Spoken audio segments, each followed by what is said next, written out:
Let me ask you something. If you had to choose between sheer unstoppable power or a lifetime of wisdom and skill, which one would you bet your life on? Because that's exactly what we're talking about today. Iroh versus Ozai, two of the greatest firebenders ever, but only one, and I mean only one, would walk away as the winner. So who's it gonna be? I don't know.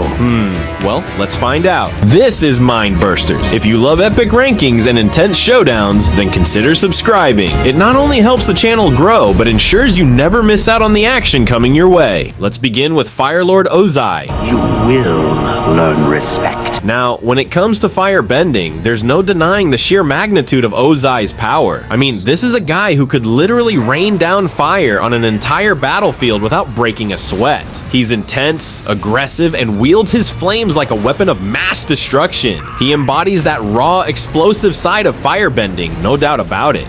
It's time for this world to end in fire, and for a new world to be born from the ashes. Remember when Ozai almost burned down the entire Earth Kingdom during Sozin's Comet? That level of firepower was terrifying. He doesn't just use firebending, he dominates with it. I have all the power in the world! His style is all about relentless aggression, overwhelming his opponents with pure intensity. In his battle with Aang, even with all the Avatar's power, Aang struggled to keep up.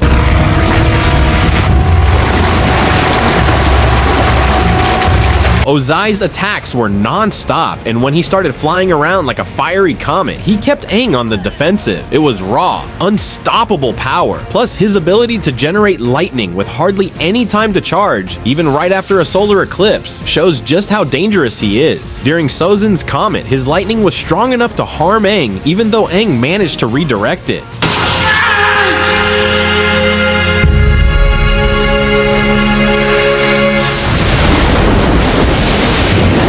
But then there's Iroh.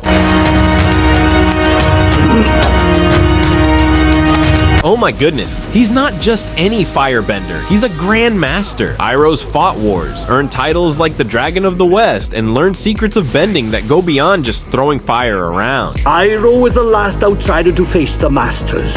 They deemed him worthy and passed the secret on to him as well. His connection to the spiritual side of firebending gives him a deep, controlled mastery over the element. If there's anyone who can match Ozai's raw power with skill, strategy, and precision, it's definitely Iroh. Did I ever tell you how I got the nickname, the Dragon of the West? I'm not interested in a lengthy anecdote, Uncle. His feats may not always be the flashiest, but they show a level of mastery that goes beyond raw power. It's not just about being strong, it's about knowing how to use that strength the right way.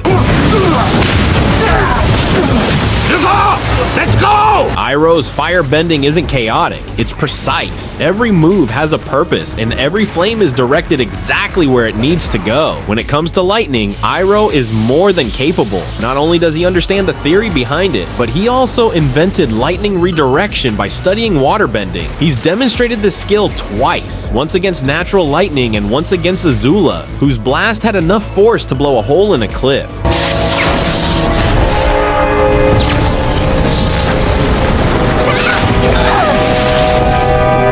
And let's not forget, he passed on this valuable skill to Zuko. You can teach me to redirect lightning? During Sozin's Comet, Iroh's firebending was so powerful that he single-handedly destroyed the outer wall of Ba Sing Se. With just a small group, he even managed to help liberate the city from Comet-enhanced firebenders.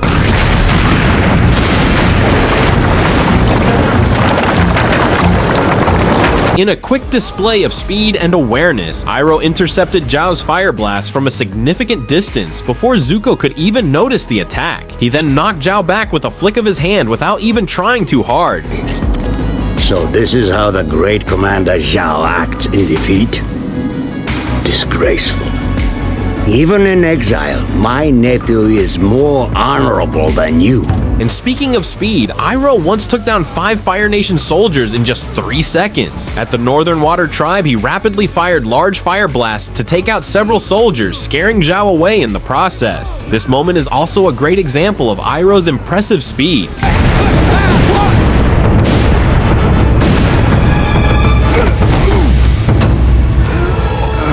Alright, so who comes out on top here? Who's the ultimate firebending powerhouse in this intense showdown?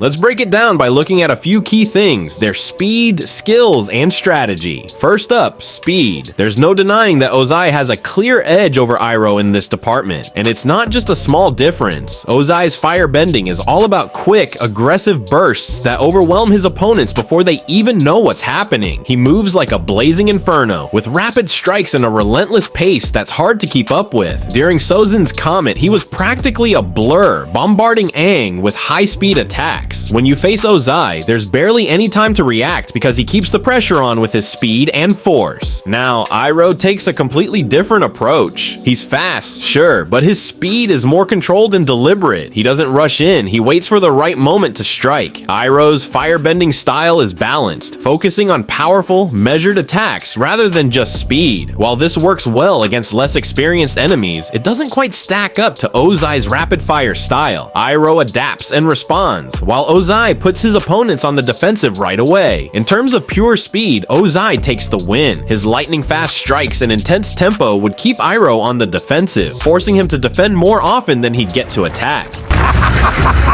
You're weak, just like the rest of your people. They did not deserve to exist in this world, in my world. Prepare to join them. Prepare to die!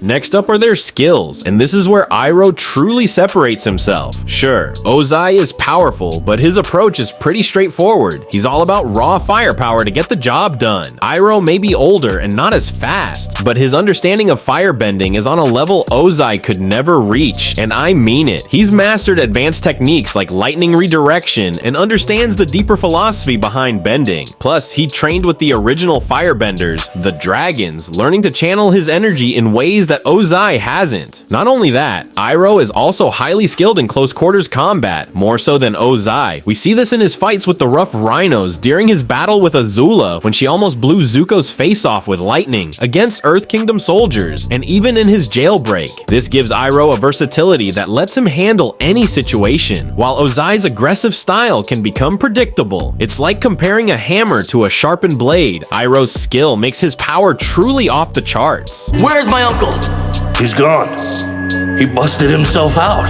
I've never seen anything like it. He was like a one-man army. Ozai may not have the same close combat skills or deep understanding of firebending as Iroh, but he definitely makes up for it with raw power. My goodness. His strength is impressive. Just look at what happened during the Day of Black Sun. As soon as the sun reappeared, he drew on that energy and launched a lightning bolt at Zuko. That much electricity could have easily fried him. Only Zuko was lucky he'd learned to redirect it. But power alone doesn't guarantee victory, especially when your opponent knows how to use that power against you. Iroh doesn't rely on just throwing the biggest fireball. He uses his bending with precision. His flames may not be as explosive as Ozai's during the comet, but they are more controlled and precise. With his experience, Iroh can strike at just the right moment, making his attacks hit harder than Ozai's reckless blasts.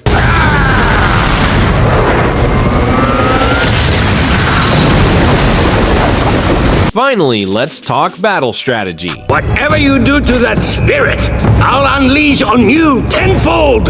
Let it go now! These two firebending masters couldn't be more different in how they approach a fight. Sure, Ozai's got that raw, devastating power, and he loves to show it off. His strategy is all about domination. He wants to overwhelm his opponent, force them into submission, and make them feel utterly powerless. It's like his motto is burn first, ask questions later. But that's a flawed strategy against someone like Iroh. Firebending battles, especially at a high level, don't get resolved quickly. Just look at Zuko and Azula in the finale. They were throwing intense fire at each other, and yet it took time to gain any real advantage because they kept blocking and dodging. I'd expect Iroh and Ozai to start similarly, trading firebending blows that bring them to a standstill. Eventually, Ozai would resort to lightning. The moment he tries it, Iroh's going to send it right back with interest. Ozai's aggressive nature blinds him to the fact that his own power can be used against him. And let's not overlook Iroh's actual combat experience. Unlike Ozai, who's mainly dealt with opponents far weaker than him or relied on intimidation, Iroh has fought in wars and witnessed the consequences of mindless aggression. He'd use that experience to stay a step ahead of Ozai, predicting his moves and countering with techniques that target his weaknesses. Ozai might start out strong, but we all know his battle strategy lacks adaptability. So when we really look at it, yes, Ozai's powerful, and yes, he's dangerous. And don't tell me what the creators have said, or what Iroh himself said. I'm talking facts here. In a fight where skill, strategy, and experience matter more than raw firepower, Iroh's got all the cards. He's going to outlast Ozai, outthink him, and finally outfight him. And when the dust settles, it won't just be because he had the better technique or stronger fire bending. It'll be because he used his common sense to win. That's the real power of the Dragon of the West. If you enjoyed this breakdown and want to see more epic battles, don't forget to like, subscribe, and hit that notification bell. Let us know in the comments which matchup you'd like to see next. This is Mind Bursters, and until next time, stay geeky. This city is a prison. I don't want to make a life here. Life happens wherever you are, whether you make it or not.